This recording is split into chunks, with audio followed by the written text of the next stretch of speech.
When Clara Whitmore first arrived at Hawthorne Ridge Ranch, she carried nothing but a small cloth bag, a letter of reference worn thin at the folds, and a look in her eyes that suggested she had already learned how cruel the world could be to those without means. The rancher, Daniel Hawthorne, was known across 3 counties as fair but firm, a man who offered work when he could and mercy when it made sense. And when Clara asked for a loan just enough to get through the winter, he agreed without ceremony, handing her the coins with a warning that life on the frontier rarely returned kindness in full. Clara nodded, not with gratitude loud enough to soothe his conscience, but with a quiet resolve that unsettled him, as if she were already planning something beyond survival. She worked wherever she was needed, mending fences with numb fingers, cooking for hired hands who barely noticed her presence, and keeping accounts late into the night by lamplight, her pen steady even when exhaustion pressed hard against her shoulders. Daniel watched her from a distance, at first out of responsibility, then out of curiosity, because she never wasted a moment, never complained, and never once asked for more than what had been agreed. Winter came hard that year, stealing cattle and closing roads, and many who owed Daniel money vanished into the cold, leaving promises buried under snow. But Clara stayed, working harder as conditions worsened.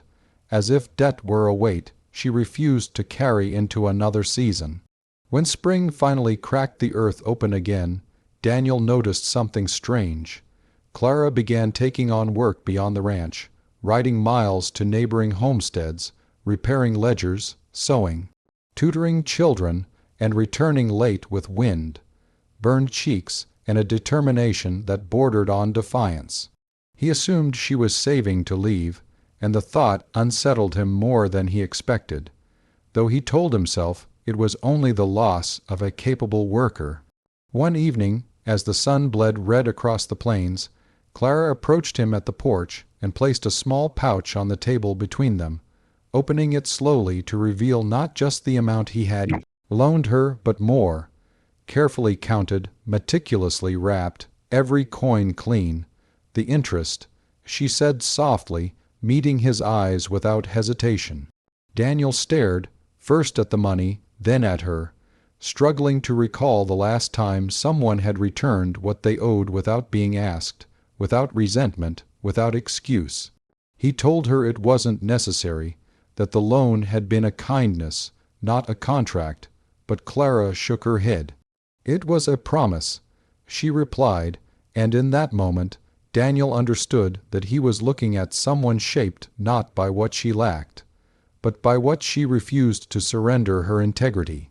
As she turned to leave, he realized the money mattered far less than the truth it revealed. And if this kind of story speaks to you, subscribe now, because what follows is not just about repayment, but about the kind of character that changes lives. After that evening, nothing at Hawthorne Ridge felt quite the same, not because Clara demanded recognition, but because her actions had quietly reset the standard by which Daniel measured people, and in the days that followed, he found himself seeking her counsel on matters he once handled alone: land disputes, supply contracts, and the slow rebuilding after a brutal winter. Clara spoke thoughtfully, never overstepping, always grounding her opinions in fairness rather than ambition. And as the ranch began to recover, Daniel realized that the interest she had returned was more than monetary. It was trust, earned one deliberate choice at a time. When a neighboring rancher attempted to cheat Daniel in a cattle deal, it was Clara who noticed the discrepancy first, producing clean records and calm logic that forced honesty into the open, saving Daniel from a loss that would have crippled the ranch. Word spread quickly, and soon people spoke of Clara not as the woman who borrowed money, but as the woman who repaid it with honor.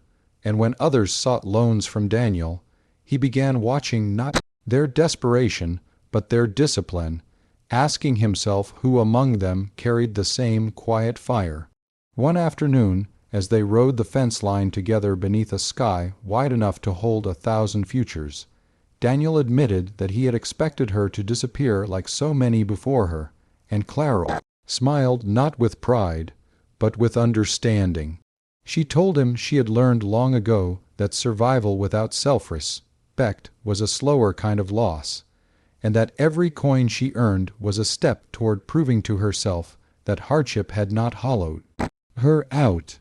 When Daniel offered her a permanent partnership in the ranch, not charity, not employment, but shared ownership earned through trust, Clara hesitated only long enough to ensure the offer was fair to both of them, because she had no interest in being lifted unless she was also standing on her own feet.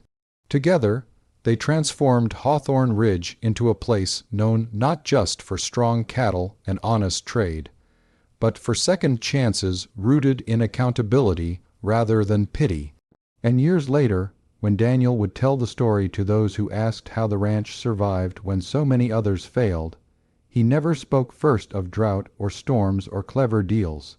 He spoke of a woman who returned every penny with interest, and in doing so, taught him that true wealth is measured not by what you keep,